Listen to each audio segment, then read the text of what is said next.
I did a little research, and I found out that the oil companies are not as strong as we thought they were.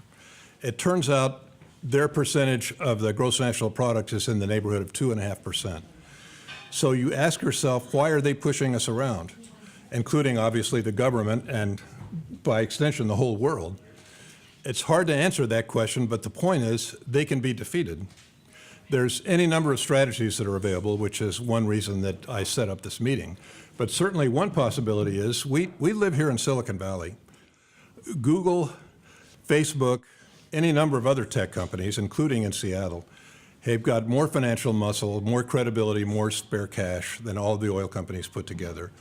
Should we be able to persuade them to make the decision to change our course, and enough of them are aware of where we stand to where they could execute that, that's one possibility.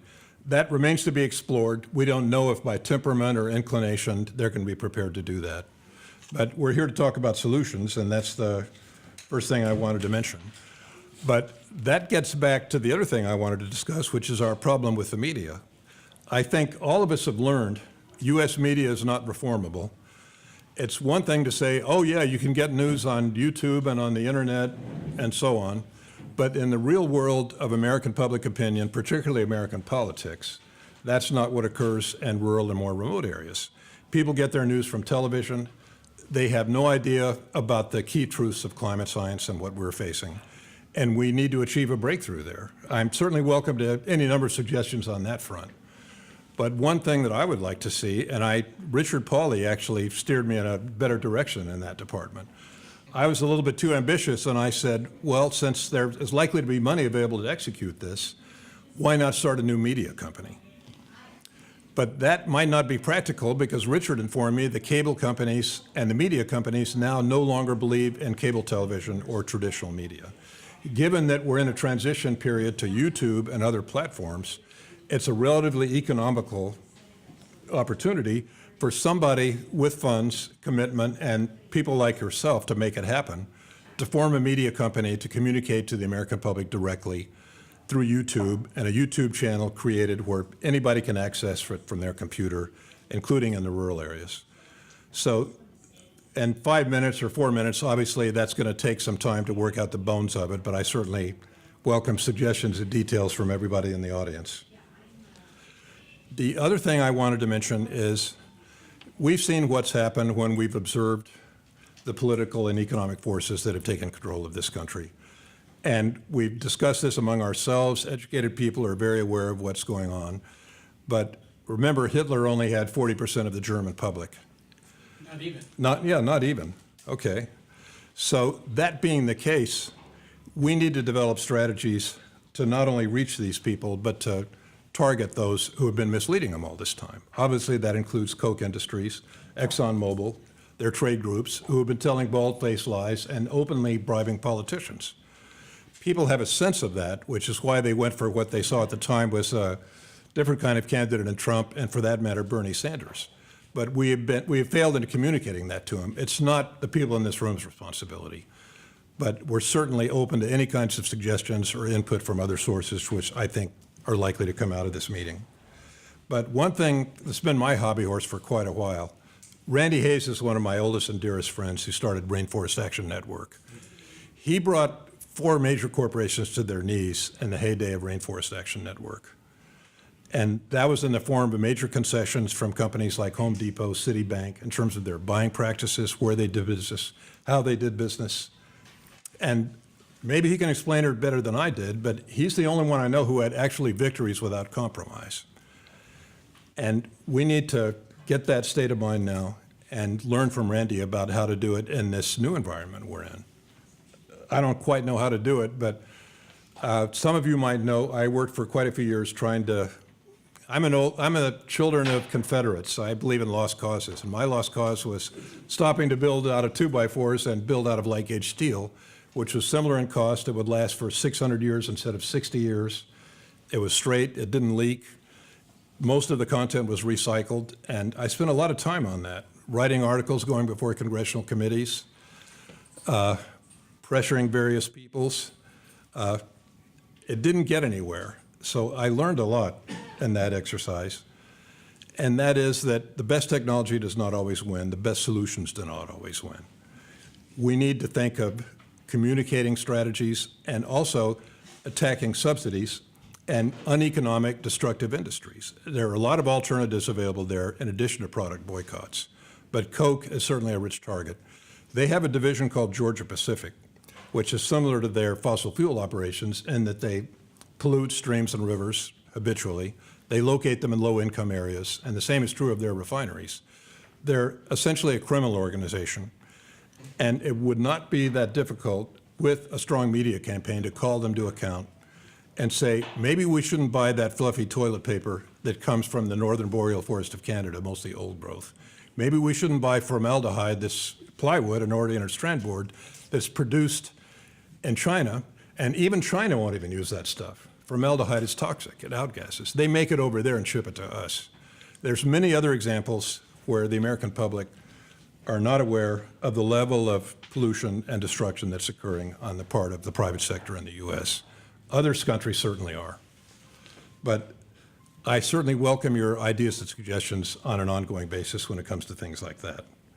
The other thing I wanted to bring up was meat consumption, and in addition to fossil fuel, or excuse me, in addition to fiber and paper and lumber consumption.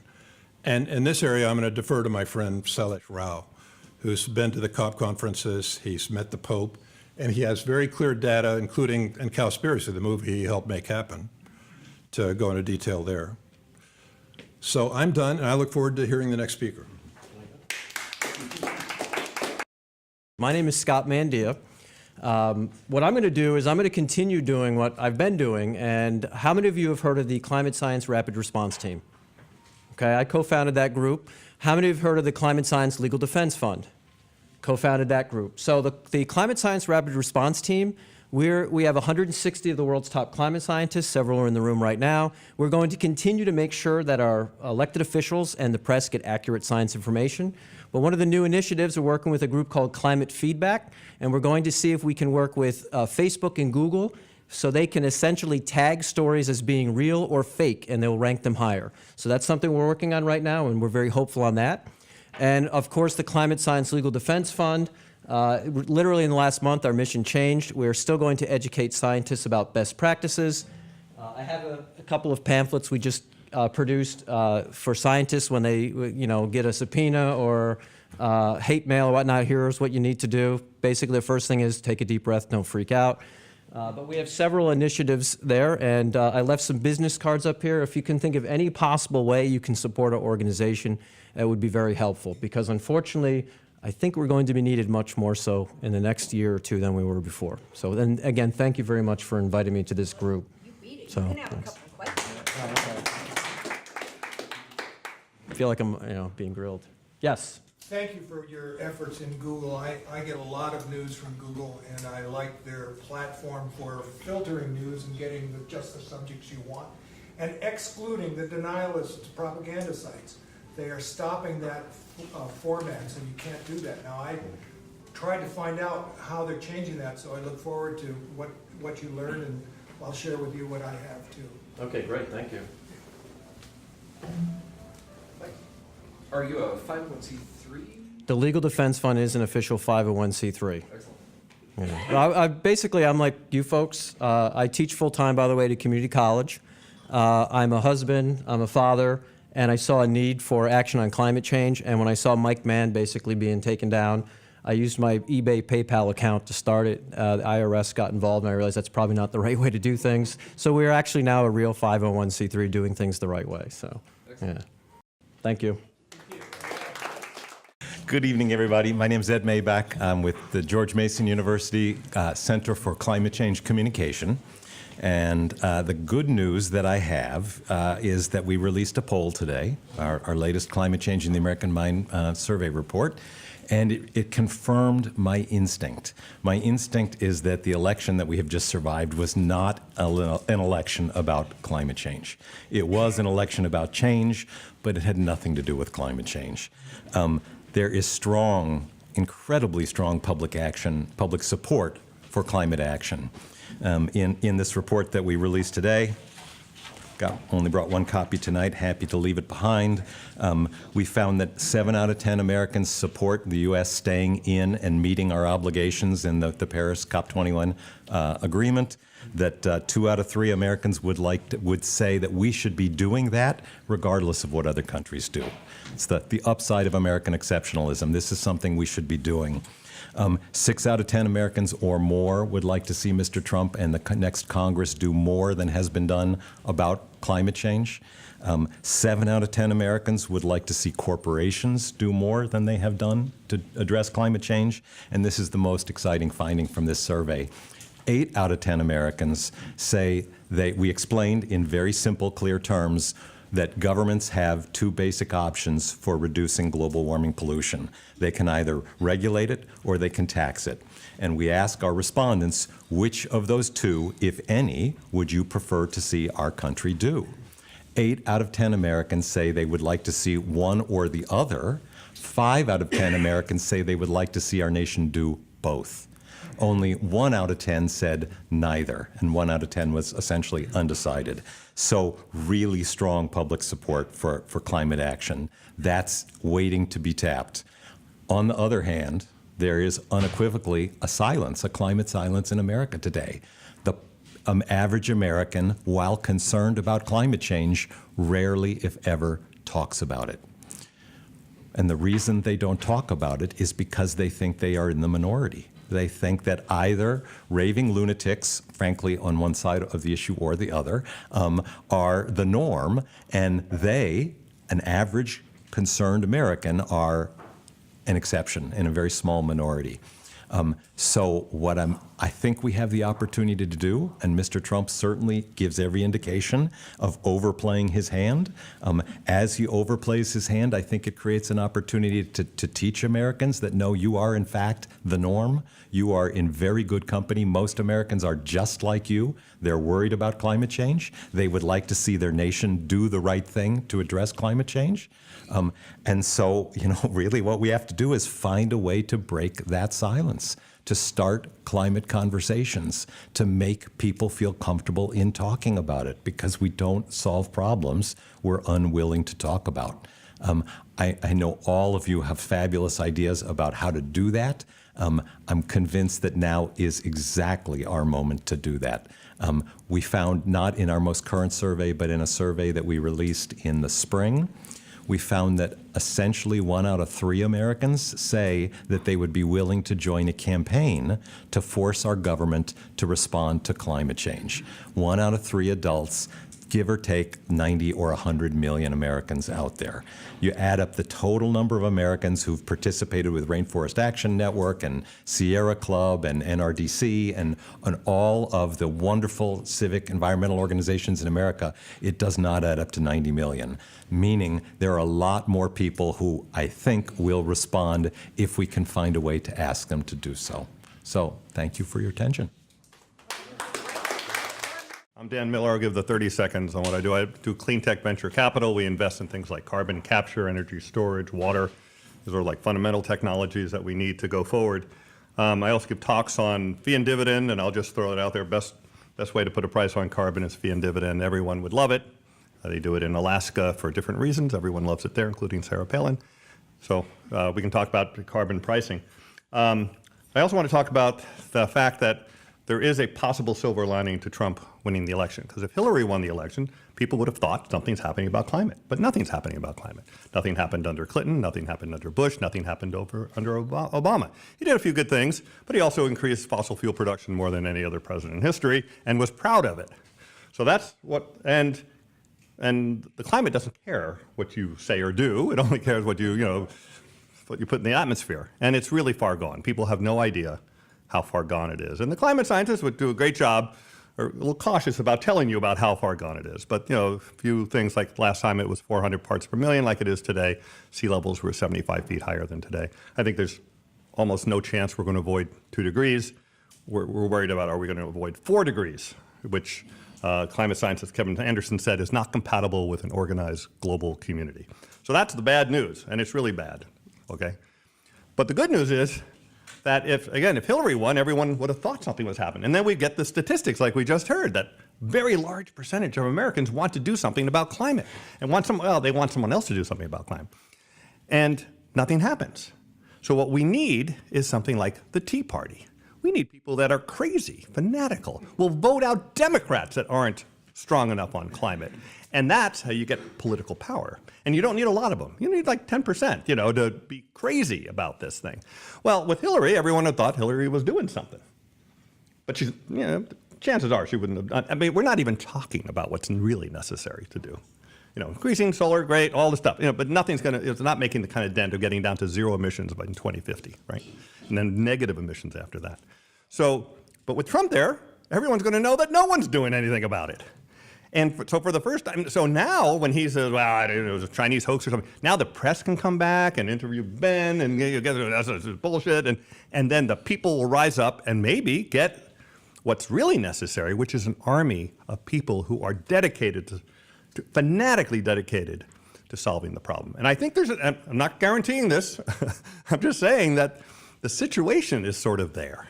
If we can turn that, if we can use a little jujitsu of taking this negative thing and flipping it back into real, dedicated, crazy action on climate. And again, the answer is we know all we need to know about climate, we know the solutions, and everyone would love them. And it's absolutely insane that we're not doing anything about it. But that's because people just are not engaged to the extent they need to. And I'll just do a little plug for a book that talks all about this kind of thing, which is Don't Even Think About It, Why Our Brains Are Wired to Ignore Climate Change by George Marshall. I helped him edit the book. And it's all about, not about climate change, but how we think about climate change and why it's so hard to get people engaged. And it is really hard. This is a diabolical problem designed by some mastermind to make sure we don't act in time. So anyway, if we can just get people together and really, really get a small army of people really dedicated to doing something, then I think we actually have a shot at it.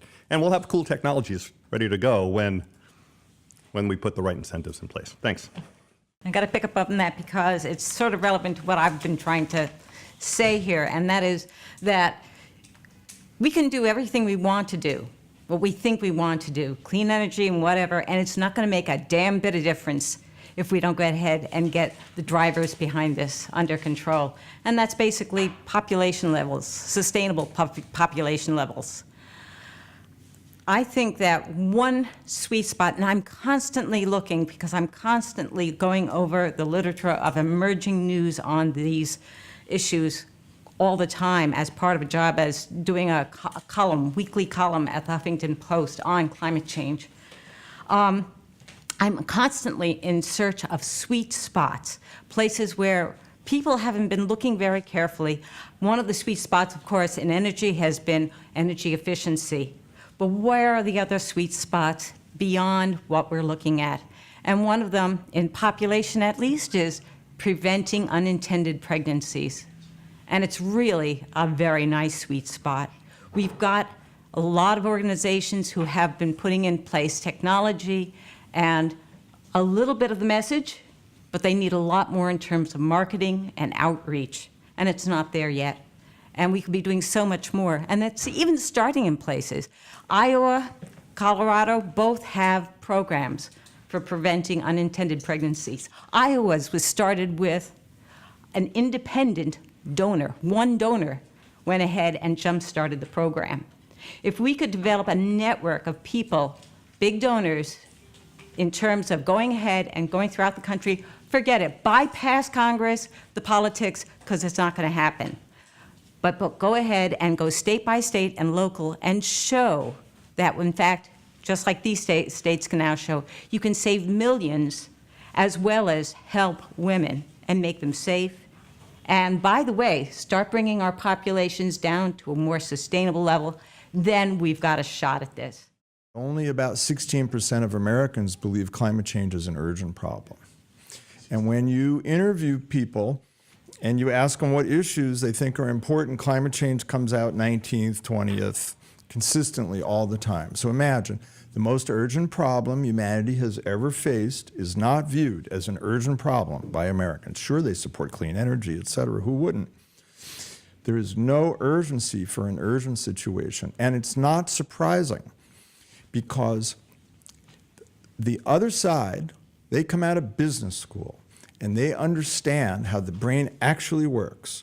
And they are marketing geniuses. And the first principle of marketing is have a simple message, make America great again, and repeat it, repeat it, repeat it, repeat it till you're sick to death of it, and only then have you begun to get into people's heads. And what you do is you scientifically assure that your simple messages will reach your target audiences repetitively. Marketers actually buy a certain amount of reach. They can tell you, I know that my message will be seen by this target audience this many times. We don't do that. What's our message on climate change? The Tower of Babel. Who are our spokespeople who are well known? Go out and ask in the street. Gore's the only answer you'll get. Gore's terrific. He's not enough, and he doesn't work for everybody. So we have no scientific, focused communications operation to raise that number. How ridiculous is that? We're a wealthy movement. But the money goes to do all sorts of other things rather than affect the public opinion environment scientifically and systematically. We certainly could do it. It's not even that complicated.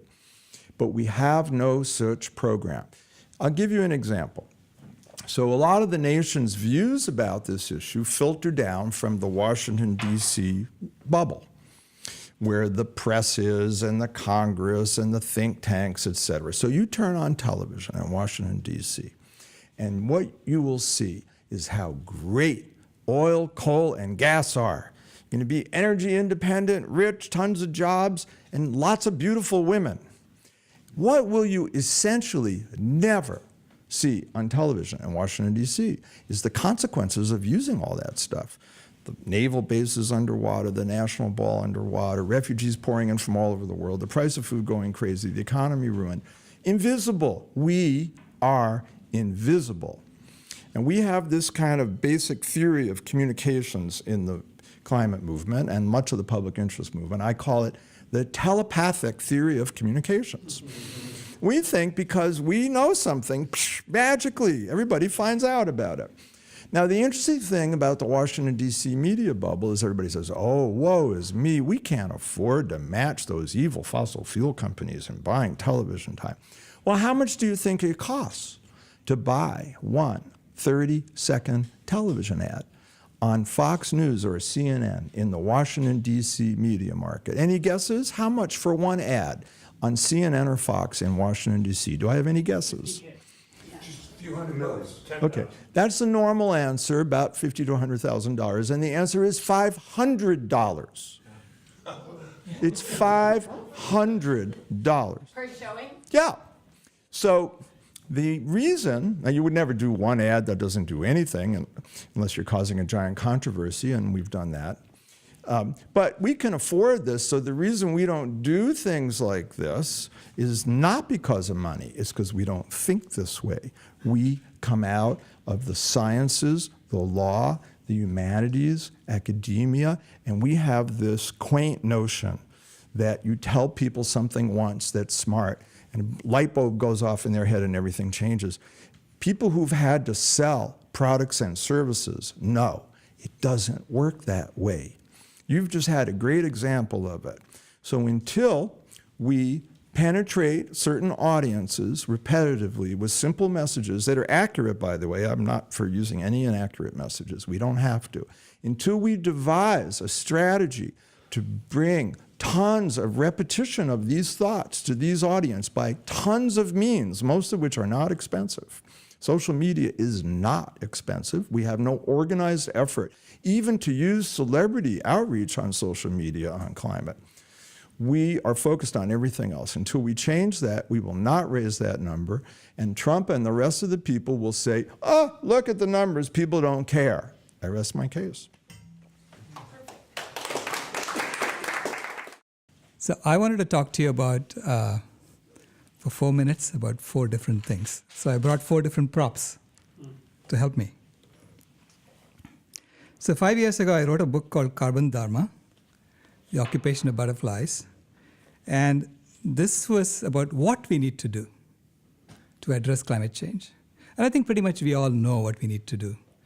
But the idea I had here was that it had to be a story that people could buy into, that everyone should be able to buy into, that doesn't send anyone on a guilt trip. And the story I came up with was the story of the caterpillar and the butterfly. That we are in a caterpillar phase where we are consuming like crazy. And now we are 60% larger than what the planet can support. So which means that the caterpillar has time now to change, to transform.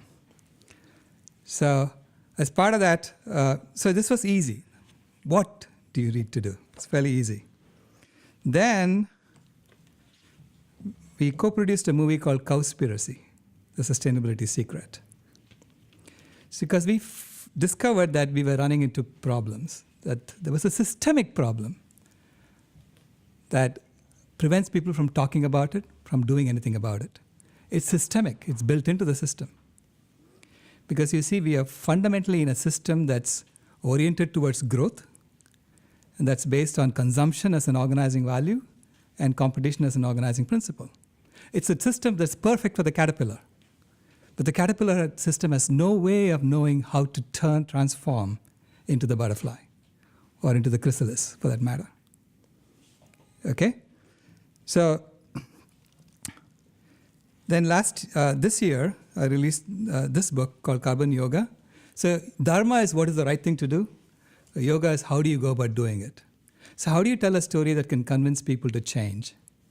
And the subtitle of this is The Vegan Metamorphosis. Because one of the things that we know we can do is change our relationship with nature, change our relationship with other life forms. Because I tell people that as far as the animals are concerned, there are 7 billion Donald Trumps on the planet, okay, who are grabbing things whenever they want, you know. So I gave a talk at a school in Marrakesh, thanks to Linda. And in the talk, I asked the kids 3 questions. There were 200 kids from 6th grade to 11th grade there, and they were amazing kids, by the way. So the first question I asked them was, how many of you are vegan? And one child raised his hand. And you could tell that he was usually picked upon. Okay? Then I asked the kids, how many of you would deliberately hurt an innocent animal unnecessarily? And no one raised their hands. So I said, by definition, all of you are vegan, except who you are and what you do are not in alignment, which means you're suffering, actually. You're all suffering. And the reason you said you would never hurt an innocent animal unnecessarily is because you have compassion at your core. You were made in the image of God. That's why you have compassion at your core. So essentially at that point, I had their attention. Okay? So the third question I asked is a question about the weightlifter.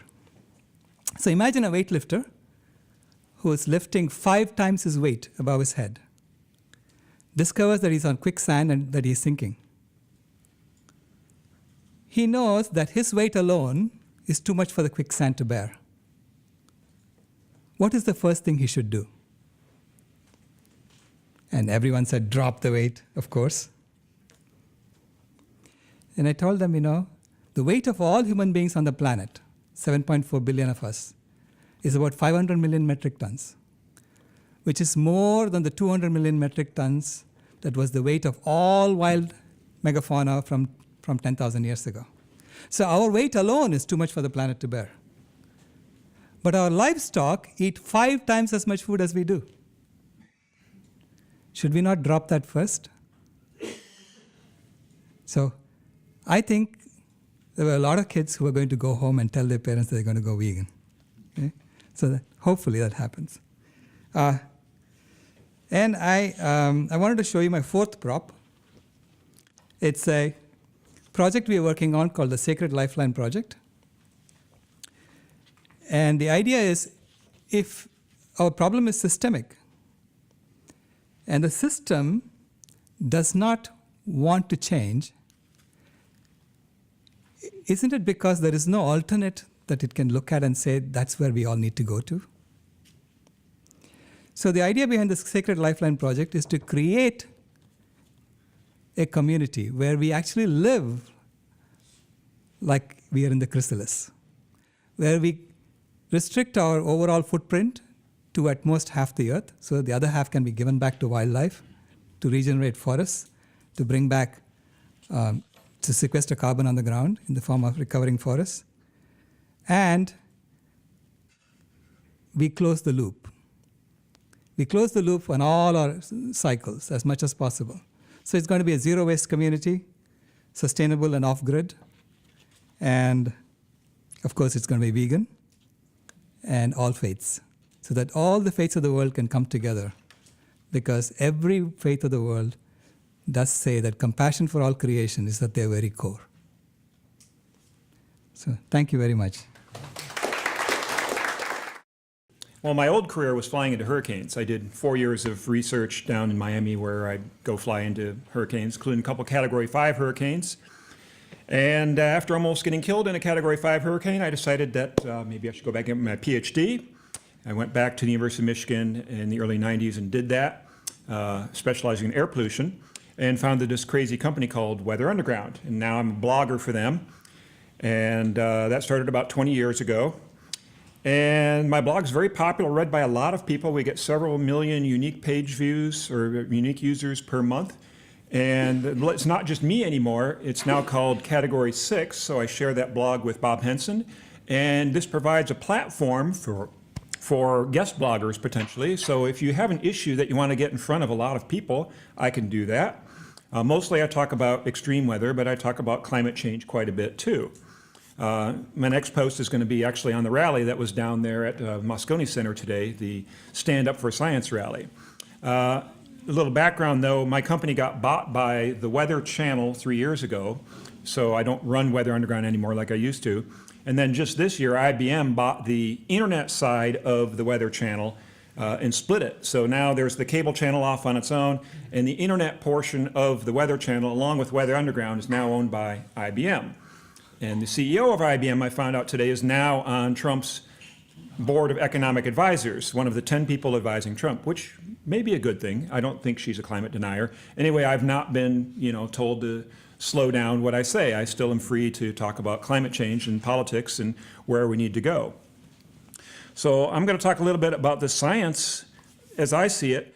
There aren't many people more in tune with our climate and how it's changing and how it's impacting extreme weather than I am. Blogging about it every day since 2005 has really tuned me in, plus my background with working with hurricanes and extreme weather and air pollution and so on.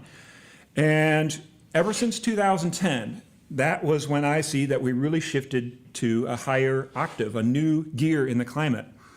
The number of billion-dollar disasters that year was a record level, 41.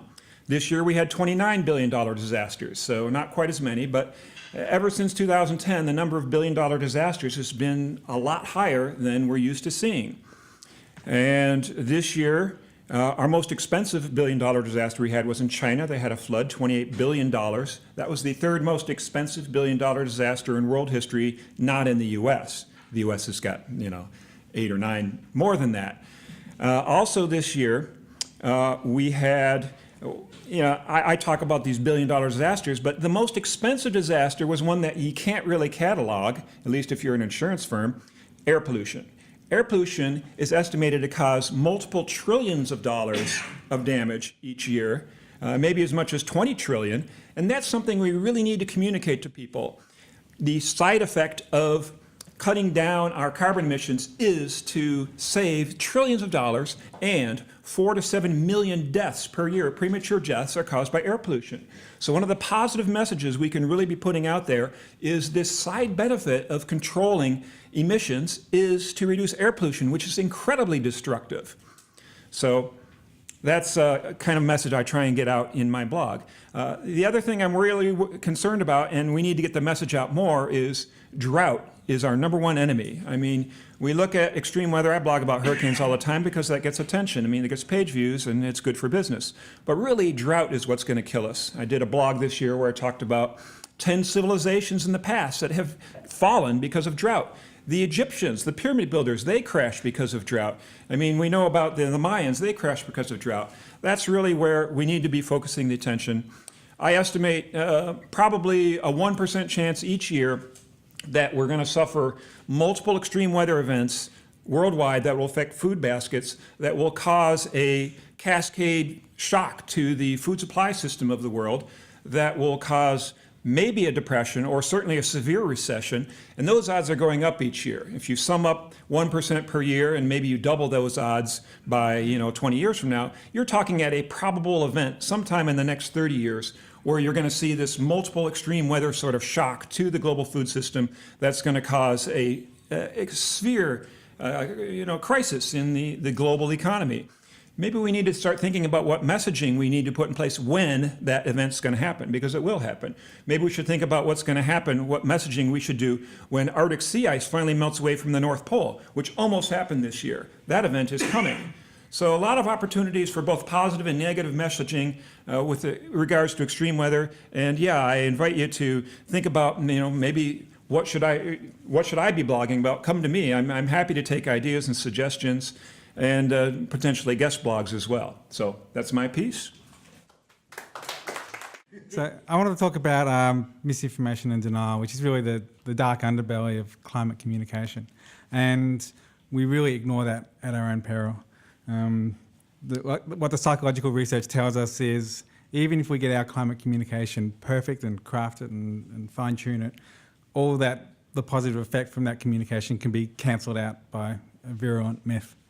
And so it's not like good communication is necessary, but it's not sufficient. We also need to address misinformation and inoculate people against it. So I founded Skeptical Science around a decade ago, and the purpose of it was quite simple. It was just debunking misinformation with peer-reviewed science.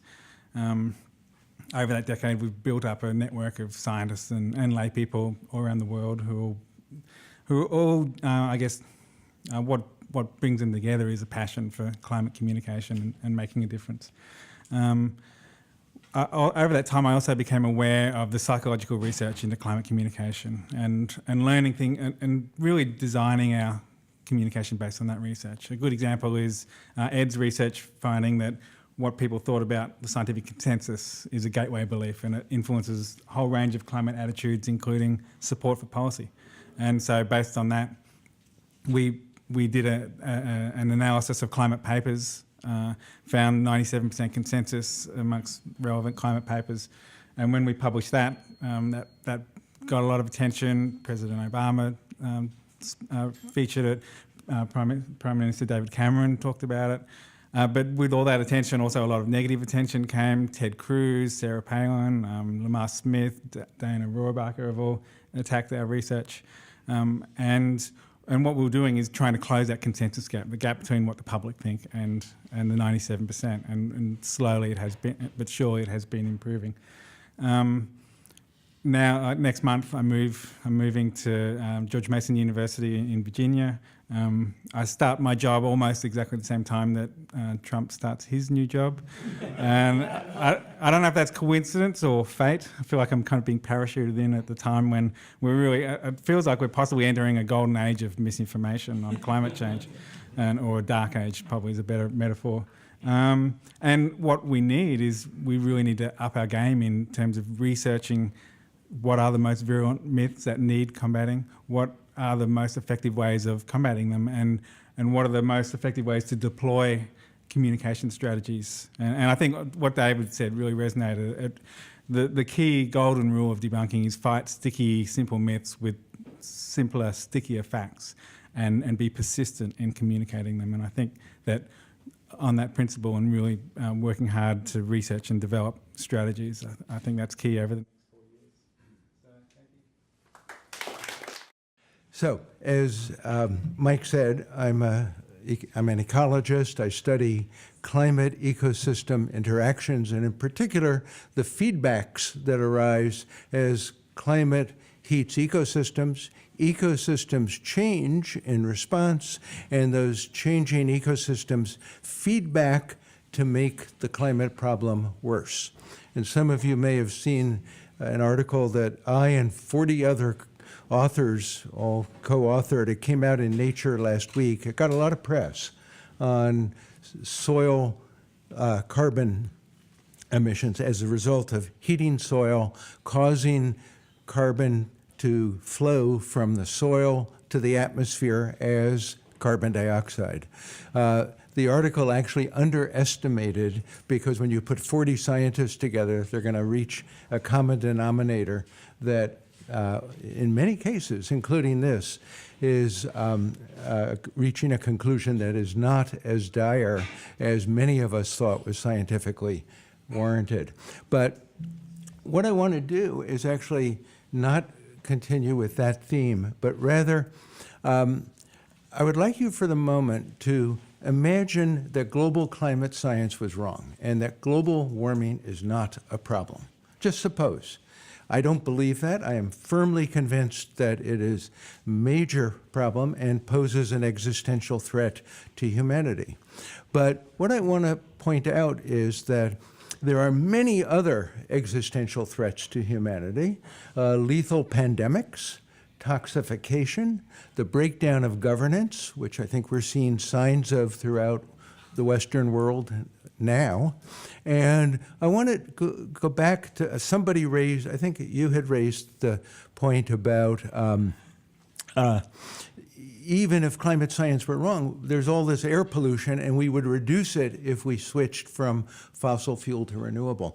And this is an example of what we used to call the no regrets argument. The no regrets argument said, even if climate science were wrong, and none of us think it is wrong, but even if it were wrong, we should be doing more efficiency in energy use. We should be transitioning as rapidly as we can from fossil fuels to solar and wind. And the reason is that we would accrue, as a result of doing that, enormous numbers of other benefits. Ending mountaintop removal, reducing acid rain, reducing smog in the cities, and the list goes on and on. The other thing I want to say is that this issue about drought that Jeff raised, we are going to have somewhere between 9 and 10 or 11 billion people on the planet if current trends are extrapolatable to over the next 70 years. And what I would point out, and this has been well documented, is that if you look historically at droughts that have ended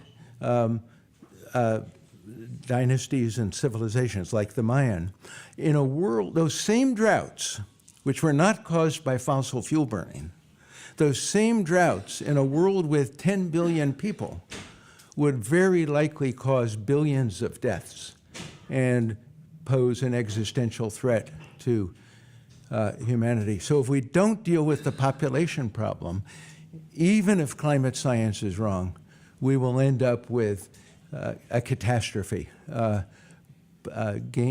civilization-changing events. So I would, much as I care about climate, I want to just emphasize this point, that population matters, lethal pandemics matter, toxicity matters, the governance matters, and all of these problems are exacerbated by population growth and by conventional, even solar energy. With enough people on the planet, the solar solution becomes impossible, and the land use effects become overwhelmingly detrimental. So we've got to deal with population as a problem. It should be front and center in everything we do and say when we talk to the public about this. Tonight I wanted to suggest launching another sort of media campaign, but in this case, I'm thinking of it in terms of a 7-year, $100 million campaign about the entire Earth. So it plays well off of some of the earlier comments that people have been making, And so the entire planet, or the whole Earth, and that kind of a campaign would have to have a certain sort of understandable package of activities. We had 5 reasons to boycott Burger King. In this case, we're thinking of a 6-point plan, right? And this 6-point plan would be hopefully popularized year after year after year for 7 years, and with a sizable budget. Though we started our 3-year national media campaign with very little money, right? We need a bit of money to make this happen. But as you know, $100 million in a global campaign over 7 years is not a lot of money. And then, nonetheless, we think we could do a lot with that. So that money would be spent on 5 major continents, and then we'd have one sort of unit for the islands, the major islands of the world. And we would spend the money fairly evenly each year in all of those different regions around this sort of package of 6 different things. Well, obviously in 4 minutes I can't give you too many details about that, but if you want a longer 5-page paper on it, give me your card and I'll send it to you with a lot more details. But the first point is really about promoting a true cost circular economy. And that's really about ecologizing the rules of the global economy, right? And systematically figuring out how do we internalize those pesky pollution externalities. But we also really need to invent some new institutions that, say, at a continental level, ratchet down economic activity around carrying capacity levels, as well as globally. I mean, that's what cap and trade attempts to do in that one category.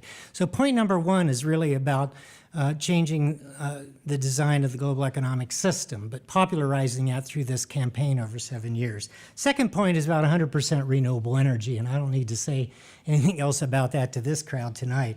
We know the sensibility of that. The third point is about 100% ecological farming, shifting industrial agriculture globally to agroecology. We could better feed the world, and we could capture a lot of carbon and scrub the atmosphere from that as well. The fourth point is called nature needs half.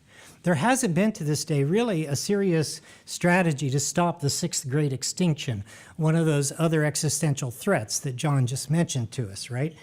And so nature needs half is really about setting aside in protected reserves half of the planet, half of the oceans and half of the terrestrial. Now that might sound outrageous, but it is not. There's 846 ecological zones and 14 biomes, and we've studied all of them. And we know, we have some sensibility on the pragmatics of that kind of a campaign. But the 5th point is biospheric literate society with low-impact lifestyles and smaller numbers. To speak to Mel's point and John's point, it's not unimportant to deal with the lower numbers, right? But biosphere literate, because if we don't have the billions of people, whatever numbers we end up with, currently with trends or post-collapse, we need to understand how the world works ecologically. And we've developed a 5-star certification system for that.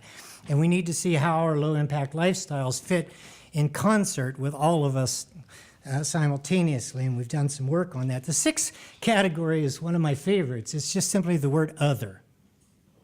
Because no laundry list is going to speak to everybody's particular passion, and they will hammer you for what you're leaving out that they're passionate about, and fair enough.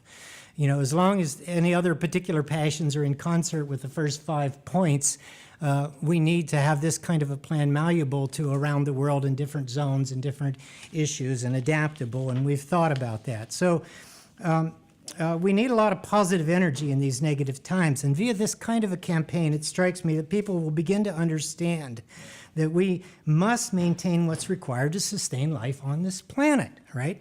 People get that if you help them with it.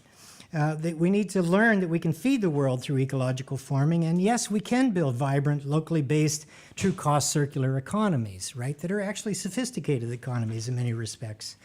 So this Whole Earth 6-point plan campaign looks at half of the planet used responsibly to provide dignified lives for all people, and half the planet set aside to just halt the extinction crisis and protect the planetary cycles. So you could picture this $100 million 7-year campaign as basically a sales pitch, which it is in many respects. But we've already applied for this money from the MacArthur Foundation. Many of you know about the $100 million challenge. Well, we don't expect to win it, but that's only one pot of money. That amount of money exists in other pots, and we should find it and do this. But this is a kind of an economic and an ecological offense. because you need to have an offense to save the planet. People are going to rally to combat Trump, and that's already been spoken to tonight. And they'll likely be successful at stopping most of the really negative things, right? We did very well at stopping most of the negative things under Presidents Bush and Cheney. So remember that this campaign is in addition to existing the important climate change work that's already happening, you know. So if you're supporting Paris or shutting down coal plants or trying to eradicate, you know, the subsidies from all fossil fuels, this is just in addition and synergistic with that. So we're selling this positive vision. We want to sell it in 6 regions of the world year after year after year. We want to work with local groups who embrace the preponderance of this thing. And we think we can ecologize the economy. We can have an economic model that is in sync with the laws of nature. And that's the better world vision that will build the movement to help us move this to the better world. Thank you. Hi, I'm Will Burns, and I'm the co-director of the Forum for Climate Engineering Assessment, which focuses on climate geoengineering issues, but that's not what I'm going to talk about. So my friend Dave Hawkins at NRDC has said that when we look at climate change issues, there's no such thing as a silver bullet, but there's lots of silver buckshot, and that's how I view how we address climate change. And I think one of the more potentially potent kinds of buckshot is climate litigation. I'm a law person by training, and so I just want to talk briefly of where I think in the Trump administration litigation may have a role, and the fact that we should consider, when we're looking at things to fund, funding organizations, especially NGOs such as Earth Justice in San Francisco, that are working on climate litigation. And there's a number of these potential causes of action that are percolating and are likely to grow stronger as the Trump administration begins to mobilize and seek to destroy the edifice of climate legislation in this country and international treaties. The first of these is something we call atmospheric trust litigation. Atmospheric trust litigation is based on a Roman doctrine called the public trust doctrine that's been embraced in the United States and a lot of other countries. It's the argument that the government preserves natural resources on behalf of this generation and future generation. It has an obligation both to protect those resources in specific manners that are carved out by the courts, and perhaps as important, to repair past damages. There's been a number of public trust cases throughout the world, including in Spain, Portugal, the Philippines, et cetera, that have successfully protected public resources. The atmospheric trust doctrine seeks to extend that to the context of climate change and argues that we should view the climate as an atmospheric trust.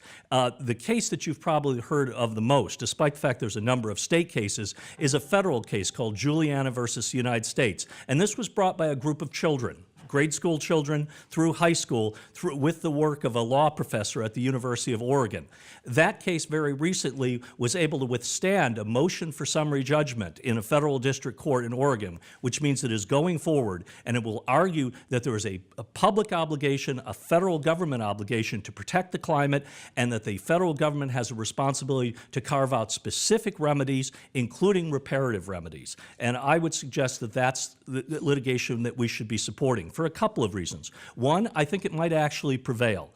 Second of all, perhaps as important, is litigation also can have a potent symbolic role. It can help us to change norms and to convey the importance of issues. When we talk about communications, the law, for better or worse, has a great cachet. And the fact here that we have children who are literally fighting for their future provides us a very potent narrative that may be one of the best narratives we have when we move forward.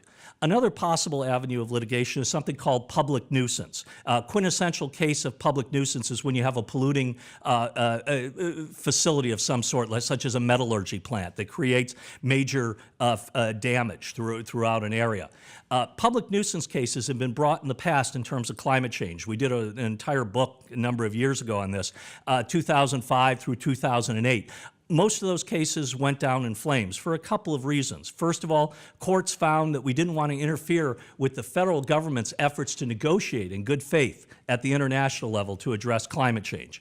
And second of all, once we started in the Obama administration carving out remedies under the Clean Air Act, once the Supreme Court said that we could regulate greenhouse gases under that, courts began to argue that public nuisance was preempted by statutory remedies. That may all change in the Trump administration. First of all, we may no longer, as courts, indulge the fiction that the Trump administration is working diligently at the international level to negotiate effective climate agreements. And to that extent, we may find courts, especially before they've been packed with Trump appointees, more amenable to this kind of argument. Second of all, if the Trump administration is successful in dismantling the Clean Power Act, Clean Power Plan, which he very well may be, perhaps reversing the finding of an endangerment and thus removing federal authority under the Clean Air Act to regulate greenhouse gas emissions, then this preemption of public nuisance actions by federal legislation will also fall to the wayside, and there'll be fertile ground for this kind of litigation. And so I would argue that one of the things that we should be looking at in terms of our financial support are organizations that are effectively waging those battles. And as I said, Earth Justice, the Center for Conservation Biology, and some others are doing that kind of work. There's other areas also we should consider funding. There's a number of causes of action right now under the National Environmental Policy Act, which mandates environmental impact statements, that is fighting federal leasing of federal land for fossil fuel development tract by tract. And one of the important things about that is it's working to hone this idea of the social cost of carbon and feeding that into the environmental impact statements. One of the things that the Trump administration has targeted is the social cost of carbon to try to discount it. Effective litigation, discovery that helps us to bolster the arguments in terms of support of the social cost of carbon will help it make it more difficult for them to do that from a statutory standpoint, also and in terms of this litigation. And then finally, the other thing I think we need to be doing is working on the Clean Power Plan litigation. 27 states have brought an action against the Clean Power Plan, our only federal efforts to address climate change. Circuit Court in D.C. is going to decide that case later this year. Invariably, either way, it's going to go to the Supreme Court, probably with a Trump appointee on it. It may be likely that that case throws out most of the Clean Power Plan. But if the Clean Air Act is still in place and it still requires federal regulation of greenhouse gases, then there's going to be a rulemaking process. And one of the things that's important for NGOs and organizations such as this is to support effective efforts to ensure that if new rules are put in place, that they do not eviscerate the kind of things that we've developed. And there's standards from a legal perspective that may limit how much damage the Trump administration can do. And we should certainly be fighting to do that. Thank you. I wanted to make a couple of comments. We do a lot of work at the Pacific Institute. I was one of the founders of the Pacific Institute in 1987, almost 30 years ago. And the idea then, I'm an academic, I'm a climate scientist and hydrologist by training. The idea was that facts matter, that the problems we face are interdisciplinary. You're not going to solve energy problems only with technology. You need economics, you need smart social communications. You're not going to solve environmental problems in a narrow disciplinary fashion. And I think that's the reality in our complex, interconnected world. I think that still remains true today. There's been some conversation about drought. We do a lot of work at the Institute on water issues, as Mike mentioned, on drought, on the implications of drought for our complex societies. We've done a lot of work on the connections between climate change and drought and the growing influence that climate change has, for example, on the California drought. There's been a discussion that we live in a post-truth world, especially in the last year or so, when fake news has gotten a lot of attention, maybe not as much as it deserves. I believe that facts matter. I believe that science still matters. I believe there is a role for science and science communication in pushing back against this idea that we live in a post-truth world. Without a doubt, we're bombarded by not truth. We're bombarded by fake facts. We're bombarded by climate denial. And that needs to be fought against, without a doubt. But I think that activists and advocates and scientists need to stick to a truth environment. We need to push back with facts. And when there is fake news, when there is climate denial, suggestions that climate change isn't real, that climate science is bad, that climate scientists are biased, facts push back against that. And so I'm a scientist. Admittedly, I have delved occasionally into advocacy. I believe there are things that need to be done on the policy side that we need to continue to do. But when we do those things, however we choose to do them, I urge that we do them with facts. I get a little depressed sometimes when colleagues and friends on the environmental activist side tip over into not factual advocacy.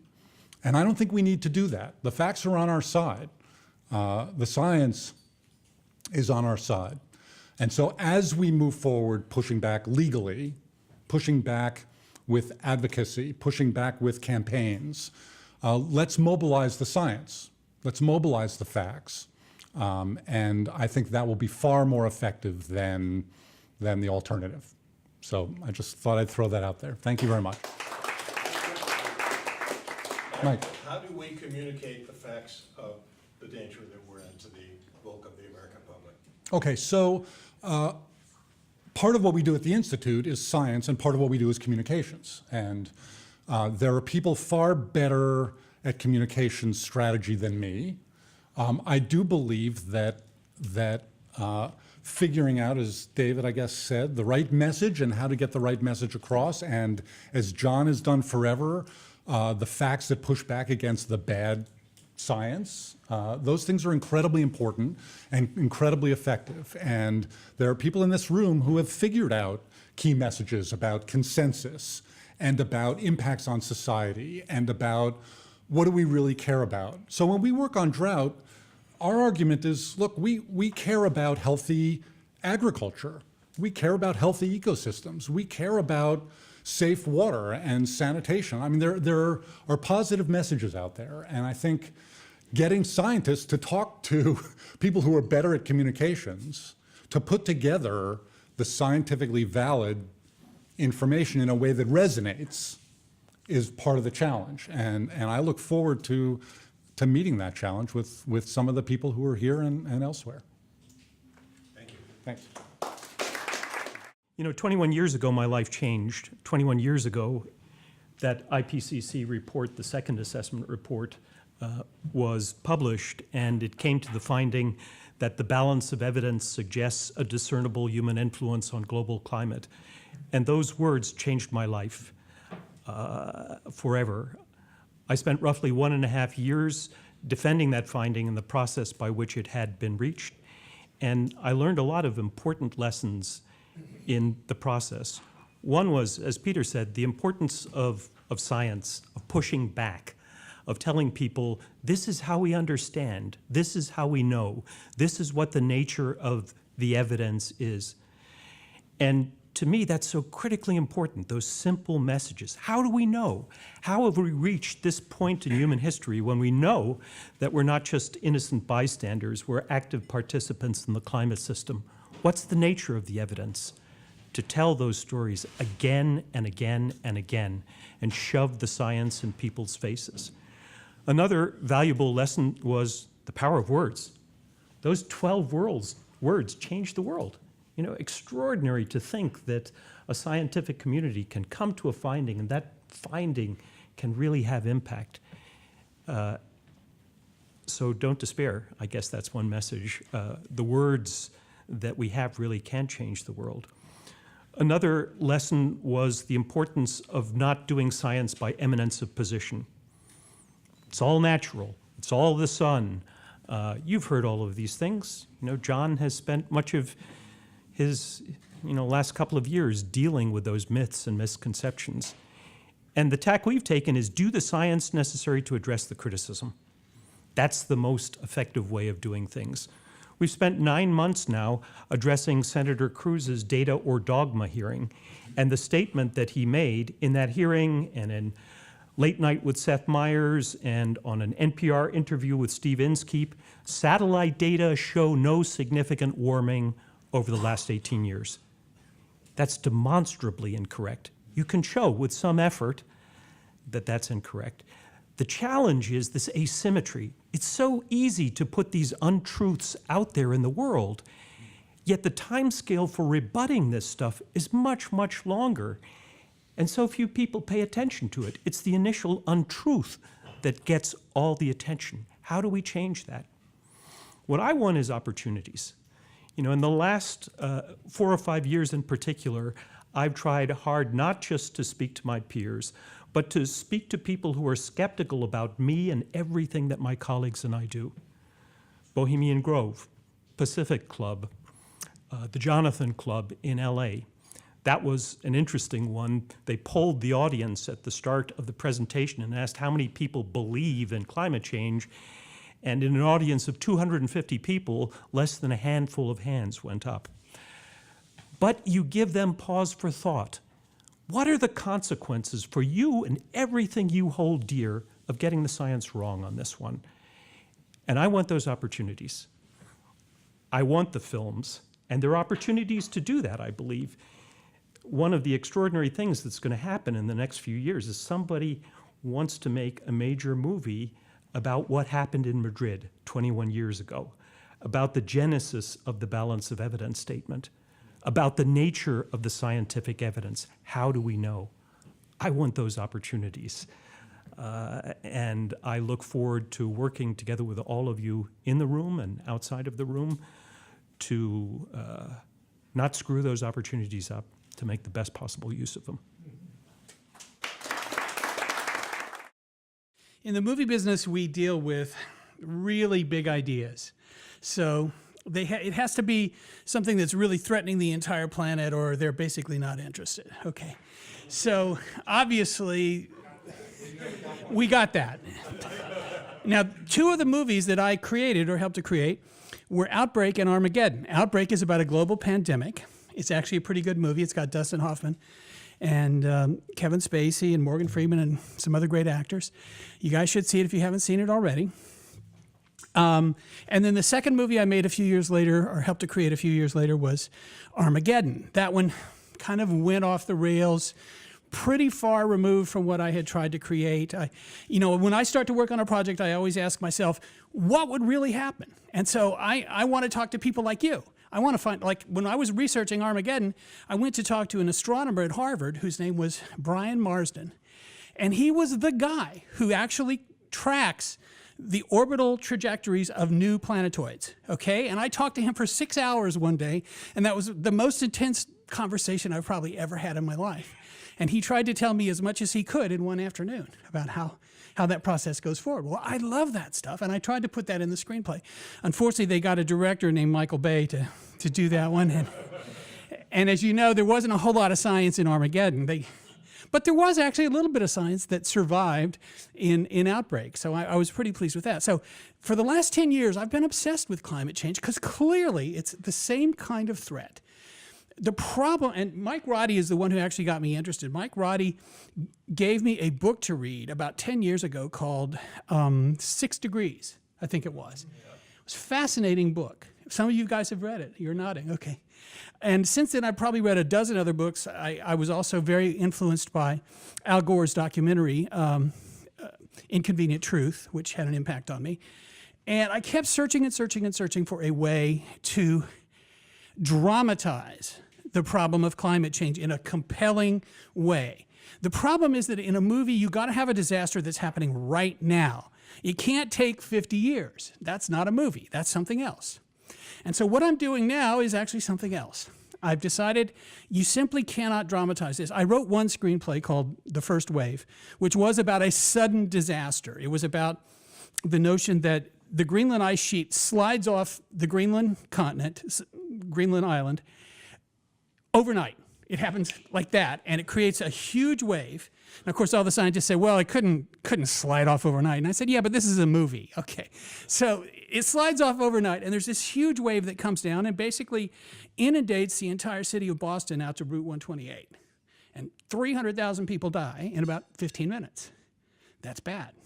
That gets the people's attention because the wave doesn't stop there. It's going to keep going south, and eventually it's going to hit South Florida. And everybody knows what's going to happen to South Florida. So I thought, well, this is kind of a cheat because I'm using a premise that's not totally believable, but nevertheless, it does dramatize what will really happen in the end, probably long after we're gone. South Florida will be gone. The Texas coastal plain will be gone. New York City will be gone. Washington, D.C. will be gone. It'll be a scuba park, perhaps. They'll visit, we'll go visit the Jefferson Memorial with scuba gear on. And, we'll go visit the Liberty Bell in Philadelphia with scuba gear on. And the Central Valley of California will be flooded all the way up to, I forget where exactly, but near Fresno. It'll be badly flooded. Anyway, that stuff all takes time. It's going to take years and years and years. So what I'm doing now is a little different.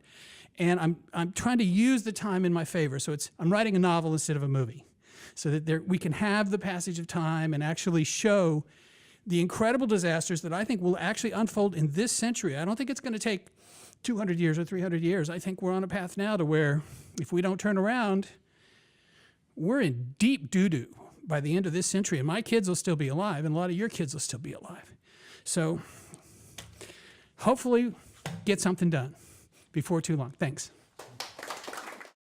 I have to say thank you to everyone in this room. I have been following the internet since the beginning of the internet and looking for all the content that is available on the internet, and it's exploded exponentially. It's just amazing. Peter Sinclair, thank you so much. It's just amazing. My education comes from watching your videos that are still really valid and really strong. So thank you. Now, I have a mailing list that I help with politicians. I adopt writers. I try to inform them. I have a ranting website called Climate Manifesto that I wrote just so that I could get the stuff out there in case I died tomorrow. Basically, I found out that I'm an eco-totalitarian. I think that, we need to go to zero carbon right now, and we need somebody to enforce it. I have coffee with old folks, and they are waiting for the Pearl Harbor moment, and they know that the transformation that happened after Pearl Harbor was so phenomenal. Someone worked at Boeing, and their dad was involved in the B-17 project. Took 1 month to build a B-17. When the war started, it cranked up, and it topped out at 16 B-17s per day. Now, there's no problem. I think what happened, if we reverse engineer what's going on with the oil industry, in the middle 80s, they realized, well, we really should stop all carbon right away, so we have to promote it as much as we can. We really should have stopped all carbon at that time. And I think we should do that now. Now, I don't want to, well, maybe I'll be the one to martyr myself on that, but I'd like to wait a little longer and have a little more fun in my life. One of the things I'm doing that I really enjoy is I collect metaphors. So part of my climate education was I lived next door to Ed Sarachik, who wrote a textbook on Pacific Decadal Oscillations. And he walked his dog, and I'd walk with him, and it took an hour and a half to walk the dog. I'd ask him questions, and he said, well, no, you can't. I'm not going to tell you what the answer to that is until you do a little bit of reading. So Tragedy of the Commons was my first assignment. Well, everything just kind of comes out of that. So I started collecting metaphors, and my own metaphors that I reached out for were the sinking the Titanic, okay, or Moby Dick or something like that. And then I found out that there's this Norwegian philosopher who says, oh no, Titanic is a great metaphor, but we're in the lifeboats now. We just don't realize we're in the lifeboats. And I collected funny metaphors like, oh, we've fallen out of the airplane, we have to knit a parachute on the way down. We're in free fall because we haven't hit the ground yet and we think we've gotten away with it. Then I thought, well, maybe geological time, we're in a car crash, a slow car crash. Instead of taking a second, it's taking 50 or 100 years. Only we don't know how much control we have over the steering. Maybe we've run off the road. We don't know if we're going to go bashing through the woods and hit something or if we're going to get out of it. We've got 6 billion people in our car. So Ed Sarachik, I asked him and I said, what is your metaphor? And he said, he thought that we were in a giant boat in a vast river floating downstream. And it's very pleasant.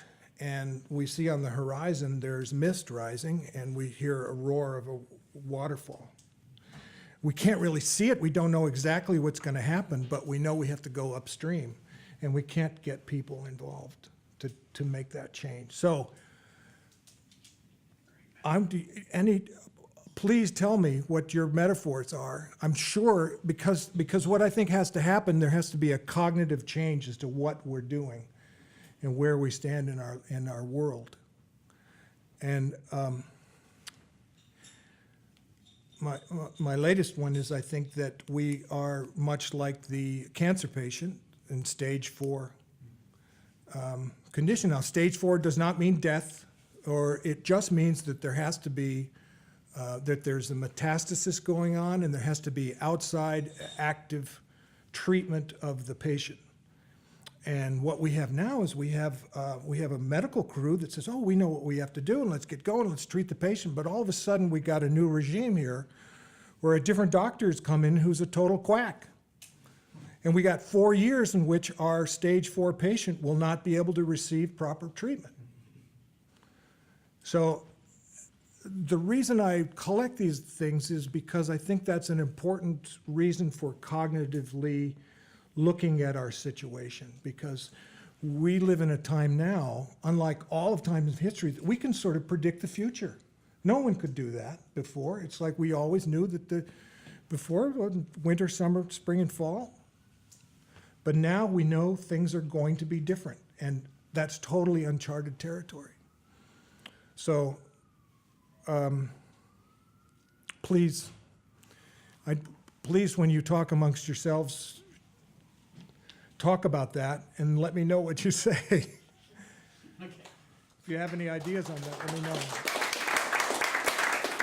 We started in Beijing and now we're on 5 continents, and we work with students around the world who are roughly 12 to 18. That said, that once they've worked with our organization, they tend to want to stay involved because the empowerment and the things that they took on and felt good about taking on has allowed them to have so much efficacy and want to continue. So it's one of the things that I'd like to talk about is that I really would like to put in a pitch that I have a card and you can read more about what we do, but we'd like to get you involved more with students of that age. I think you'll be really delighted to see what they bring to the table, and they will learn so much from you by being seen as a peer, by you involving them in your projects and listening to their point of view. Many people are they bring a new perspective, some new solutions that we hadn't thought about. And every day, I think I know some of the people that brought that case. The guy from Earth Guardians, he's an amazing speaker. He spoke at Paris. We've had conferences both in COP21 and COP22 with students from around the world. But students are really stepping up. And the students we work with, as I listen to everybody talking, they seem to really grasp that this is their future. And they know that. And so they're asking questions, they're looking for information. And I feel like when I was listening to everything people said, they're pretty good at sniffing out where the truth lies. And they're very good at knowing what's in their future and coming up with ideas to solve those problems. We have materials on our website which ask kids to think about what you're passionate about. There's a lot of very positive research about that now. If it's something you're passionate about, you're going to stay involved, you're going to just work from sunup till sundown on it, and that's what these kids are doing. And they feel so good about what they're involved in. They have teams of kids. They then, after they've come up with some solutions, they create a film. They come to conferences we have around the world, which are, we just had one in Marrakesh. We then had one in Quito. We're having one in Panama. And so coming to that conference are going to be kids who've all created a project which actually addressed a global issue and has had an impact. And that is something they really are proud of. But also when you have 300 or 400 kids in a room who said, oh, I did that, but not in like a bragging way. It's like a way like, well, if you can do it, I can do it. It's energizing, and I think that's a bit of what you felt. I was so glad that Salesh was in Marrakesh when I was there, and I asked him, and he came over and did a speech or a keynote at the conference that we had at the American School of Marrakesh. I actually lived in Morocco for 9 years, so the idea of going there and bringing the conference that we've been growing and the kids and the ethos we've been growing to that country was really very important to me. My kids feel like they were raised there. But I think you felt a very positive energy. Richard also attended the conference we had in this, Seattle, Washington, at a school that was really a terrific school. And again, you really shared some feeling of hope, and you could tell that the kids had this confidence, and I don't think it's well-founded that they can do this. And so what I'm hoping, my points of action are that anytime you can, step back and think, is there a way I could involve more young people? Maybe we have a mentorship program that's on our website. So if you give me your name and say, I could be a mentor, we're going to find somebody around the world. Maybe it's 3 or 4 kids. Ashley works with 5 gin turns. 3 are from Brazil, 1 is from Panama, and the other one is from, but anyway, it's like Peru. So, that's the 5 kids that meet with her once or twice a week, and they've been planning courses. They've taught kids a virtual program around the world on how to be a global ambassador to grow our program in their schools, because we don't want it to be adult-driven. We want it to be student-driven. And kids realize that we really respect what they're doing and their ability to do that. And that program now is in its first level, but it's going to double, triple. We're really looking at exponential growth because we feel we owe this to these kids. They can't get enough of having these real-world chances to get involved with you. We have a global network. Part of what Richard, who wrote High Noon, 20 Global Problems, 20 Years to Solve It, he had 2 basic premises, which we kind of started with, is that we ask that our students all consider themselves global citizens. And that really empowers them because, A, they know their local project has definitely global ramifications, which is really important to them. But it also, there's no national barriers. They just see that they all have common concerns that they're going to work on. The other thing was to create a network, which now, the book was written 16 years ago. The networks really work, and these kids now are in contact with people around the world that have similar problems. They're trying to see, well, you worked on that, the idea of how to save wood, all those things. We're trying to share as much as we can. So those are things. What I'd like to say to you is if you'll send us things that you think students, Richard's been very good to send me lots of information that I try to share with kids when they're asking questions about this. But if there's things that you think kids, not if you think, there's a lot of things that you know about and could share with us that we'd like to share with kids, and they will benefit from knowing about it. And I think sometimes we even underestimate what their interest level is.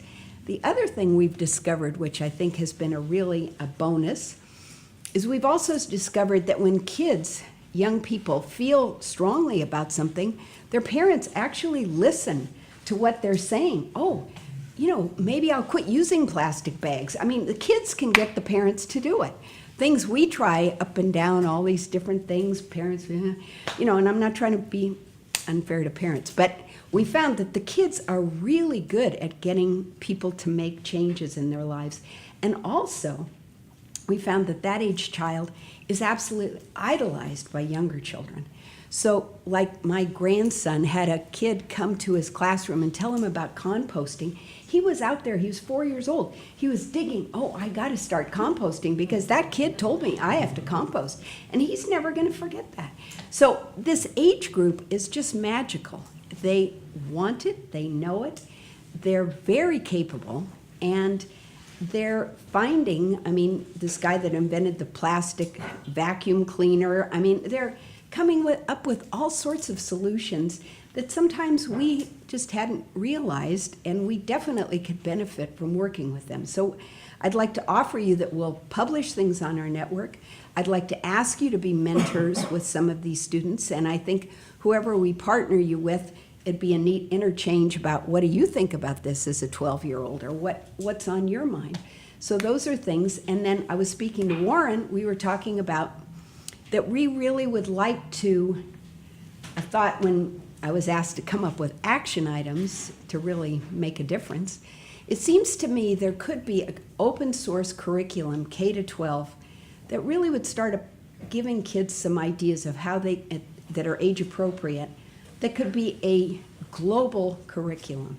We have kids around the world that could translate it into other languages. We work with international schools, that was our life, so we pretty much could get it translated into any language. And think how great it would be if there was this common platform that was available to everybody so they could start feeling like they were moving forward in mass. I feel it would provide them a lot of hope and even get them more energized to keep doing a lot of what they're doing. So, thank you.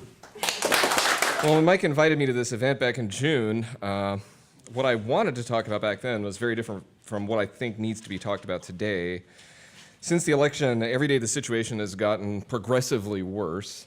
I've rewritten these words continually. I was going to talk about technologies and policies that could help mitigate the worst aspects of abrupt climate change. But I don't think it makes sense to discuss solutions quite so enthusiastically in a political environment that's antithetical to this discussion. I've been thinking a lot about the famous quote from Pericles, the Athenian general and statesman who observed 2,500 years ago that just because you're not interested in politics doesn't mean that politics won't take an interest in you. Since November 8th, the focus now must be on resisting the rise of ultranationalism in the United States and abroad. Not just because white nationalism is morally odious, but because ultranationalists universally deny the science of climate change. We know that reducing humanity's carbon footprint requires a reliable international framework for cooperation, like the Paris Agreement. But ultranationalists will never participate in international agreements to reduce carbon emissions. Philippine strongman Rodrigo Duterte and Donald Trump both have indicated that their intent is to withdraw from the Paris Accord. The reactionary parties in Britain and France and Australia all deny climate science.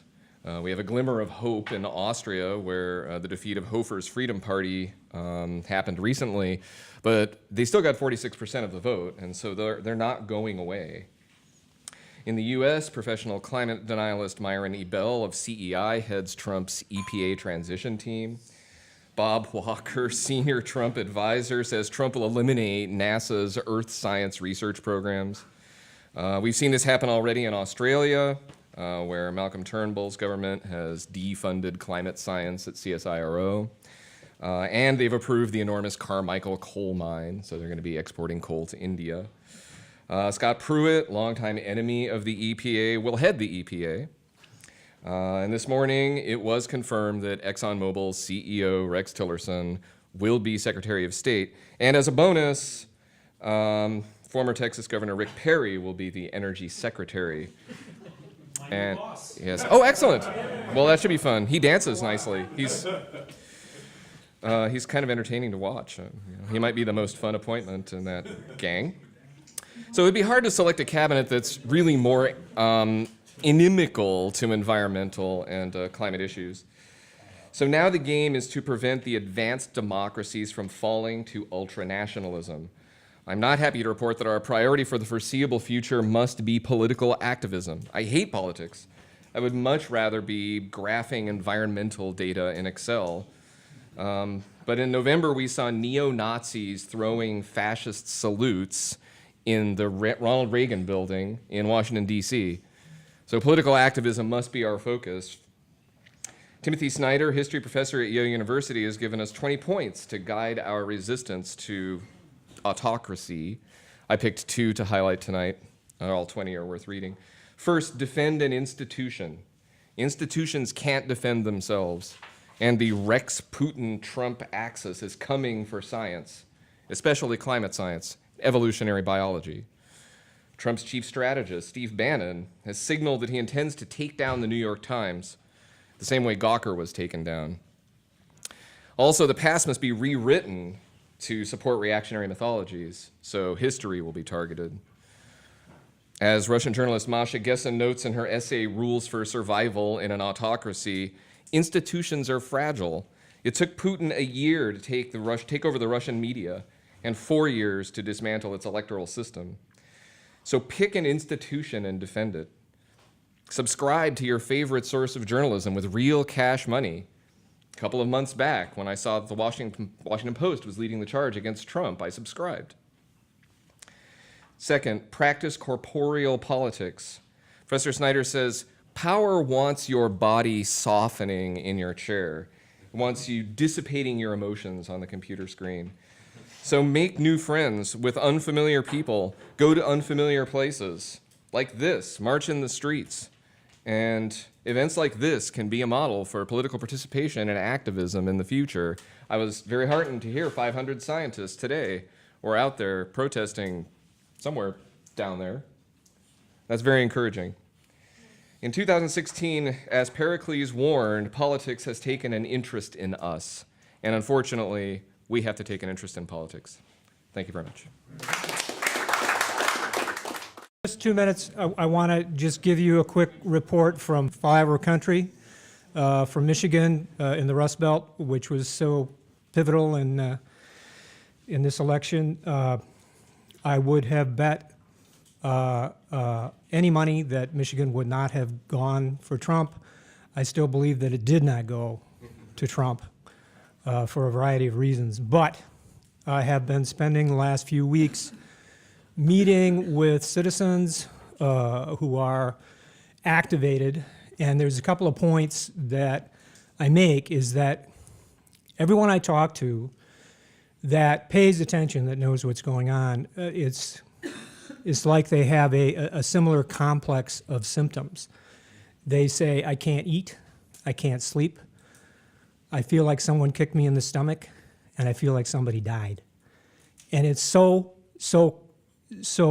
consistent and so common throughout the whole strata that I feel that this is evidence of an enormous amount of human energy that has been activated by the events. And in the spirit of not letting a good crisis go to waste, what we're doing is probably something that we would have had to do anyway had Hillary been elected, but maybe would not have had that kick in the pants and energy to do it. And that is, we were still going to have a problem, a bottleneck in Washington, even with Hillary as president. And so the only way forward is to go deeply, deeply local. So the watchwords I'm giving are local, vocal, and don't back down. And the encouragement that I'm giving to people is once you activate yourself and make up your mind and you take decisive action, then you, if even just for a microsecond, become the focal point that the universe turns on. My parents taught me that someone like Trump may think that because he's the president that he has all the power. But in the United States of America, The highest constitutionally defined office, in my mind, is not a congressman, a senator, or even the president. It is the citizen. And that's all of us. So Mr. Trump thinks he has the power, Mr. Putin thinks he has the power. They have not seen power. We're going to educate the world about what power is, and we're going to bring it to them, and we're going to bring it to them in the new year. And I'm so happy to be here, and I'm happy to chat with anybody that wants to, expand on the ideas that we've talked about tonight. So thanks a whole lot.